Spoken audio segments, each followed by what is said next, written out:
भारत माता की।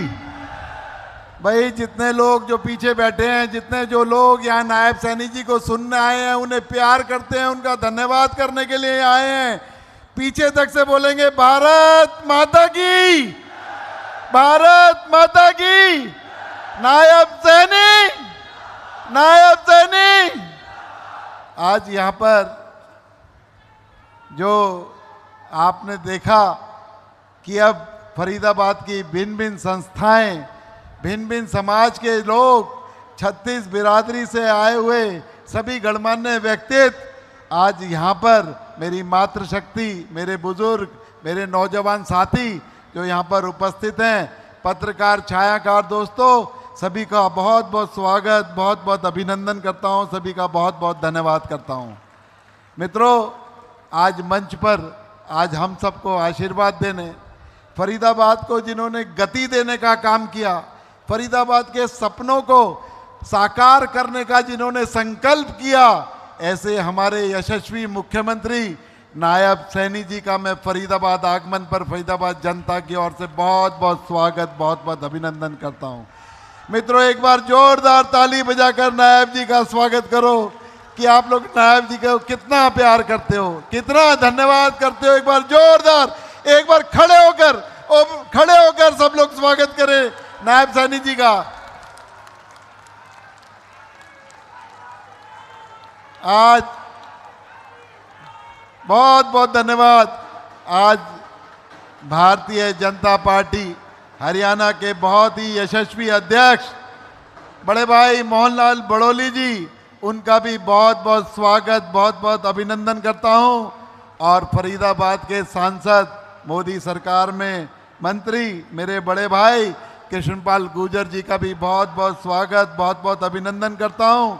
और मित्रों, आप जानते हो राजेश नागर जी मंत्री के साथ साथ मेरे बाल सखा भी हैं, उनका भी मैं बहुत बहुत स्वागत, बहुत बहुत अभिनंदन करता हूं। मित्रों, मंच पर उपस्थित भाई गौरव गौतम जो युवा और खेल मंत्री हैं, उनका भी छोटे भाई का बहुत बहुत स्वागत करता हूं। आज यहाँ बल्लभगढ़ के बहुत ही यशस्वी विधायक बड़े भाई मूलचंद शर्मा जी, मैं उनको आज उनके जन्मदिन की भी बहुत बहुत शुभकामनाएं देता हूं। मूलचंद शर्मा जी का आज जन्मदिन है, एक बार जोरदार ताली बजा के शर्मा जी का आज जन्मदिन की मुबारकबाद दें।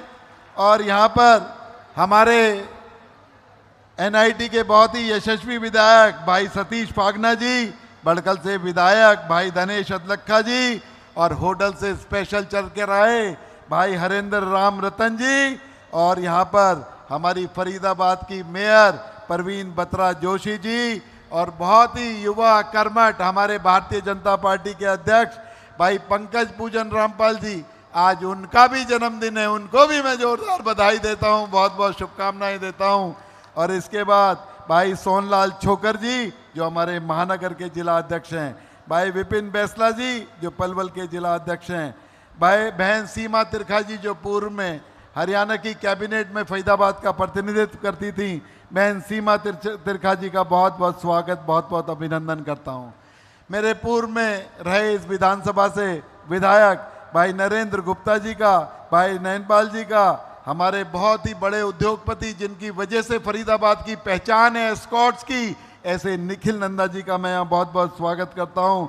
हमारी बहन नीरा तोमर जी, और मुख्यमंत्री जी के प्रेस सलाहकार और मुख्यमंत्री जी के प्रेस एडवाइज़र भाई राजीव जेटली जी का बहुत बहुत स्वागत करता हूं। और हमारे जिले के प्रभारी भाई नरेंद्र वत्स जी, और मंच पर कोई व्यक्ति रह गया हो तो सभी का बहुत बहुत स्वागत, बहुत बहुत अभिनंदन। मित्रों, आज जो विकसित फरीदाबाद कोई सपना नहीं है, आज हकीकत की ओर बदलता हुआ विकसित फरीदाबाद है।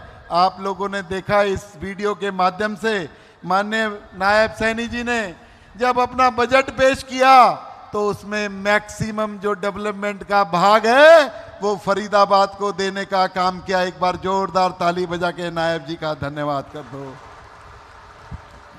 तो मित्रों, आज यहाँ पर जो फरीदाबाद के लिए कुछ बातें, कुछ सजेशन जो मैंने मुख्यमंत्री जी के सामने आप लोगों की डिमांड पर, क्योंकि जब मैं आप लोगों को यहाँ पे आमंत्रित करने गया, आप लोगों ने जो जो बातें मुझसे कही कि क्या क्या बातें मुख्यमंत्री जी के संज्ञान में लानी चाहिए मुख्यमंत्री जी बहुत बड़े हृदय के स्वामी हैं, अपने आप ही उन पर काम करने का काम करेंगे। मित्रों, बात हुई थी कि फरीदाबाद के अंदर 5-7 साल के बाद पानी का बहुत संकट आ जाएगा, पीने के पानी की बहुत दिक्कत होगी। तो नायब जी से फरीदाबाद के लोग कहते हैं कि नायब जी हमें भी गंगा जल ला कर दे दो, गंगा का पानी पिलाने का काम करो, क्योंकि यमुना दूषित हो गई है, उसमें पानी की भी कमी है। आने वाले दिनों में हमें जो पानी की जरूरत पड़ेगी, आप गंग नहर से सीधी लाइन जोड़कर फरीदाबाद के लोगों को गंगा जल पिलाने का काम करें। आप मेरी बात से सहमत हैं?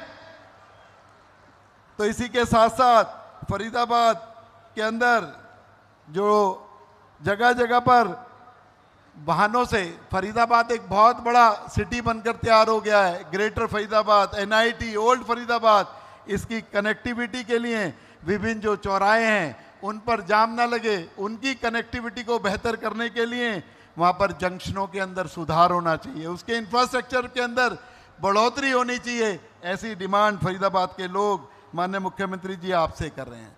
ये भूस्तर जो गिरता जा रहा है हमारा जल का, इसको ऊपर उठाने के लिए माननीय मुख्यमंत्री जी, ये फरीदाबाद के लोग चाहते हैं कि हर पार्क के अंदर, हर सरकारी बिल्डिंग के अंदर, हर घर के अंदर बोरवेल लगाए जाएं, उसके अंदर हमें पानी जो बारिश का पानी है वो सीधा का सीधा जमीन के अंदर चला जाए और हमारा वाटर लेवल ऊपर हो जाए। इस तरह की डिमांड फरीदाबाद के लोगों ने आपके सामने रखी है। और आज फरीदाबाद का आपने सुना देखा कि आज पूरे एनसीआर के अंदर फरीदाबाद का जो पोल्यूशन लेवल है 25% कम रहा।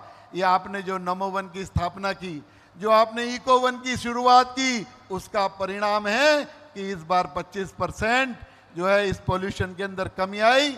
और हम संकल्प लिया है कि आने वाले दिनों में 1 करोड़ पौधे लगाएंगे, नहीं 1 करोड़ पौधे उगाएंगे और इस पोल्यूशन को और कम करने का काम करेंगे।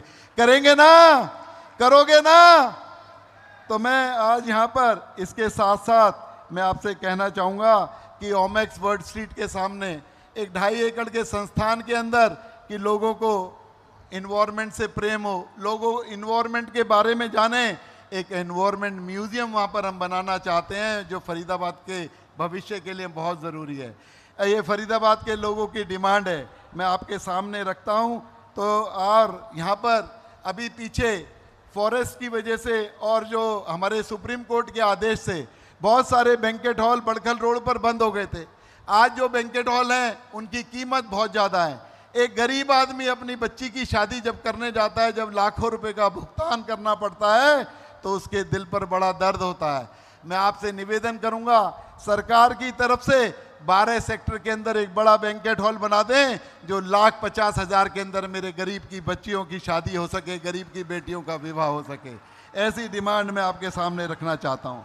आज फरीदाबाद के अंदर आज शिक्षा जगत के लोग भी यहाँ पर बैठे हैं, लेकिन आज गरीब जो समाज के आखिरी छोर पर बैठा है, उसके लिए आपने बहुत सारी योजनाएं बनाई हैं। 25% एडमिशन भी रिजर्व करे हैं, लेकिन केंद्रीय विद्यालय जो आज से 40 साल पहले खुले थे, आज फरीदाबाद बड़ा हो गया है। आज फरीदाबाद रोड के इस पार भी केंद्रीय विद्यालय की जरूरत है। मेरा हाथ जोड़ के विनती है कि हमारे फरीदाबाद के भविष्य के लिए केंद्रीय विद्यालय देने का आप हमारे ऊपर उपकार करें।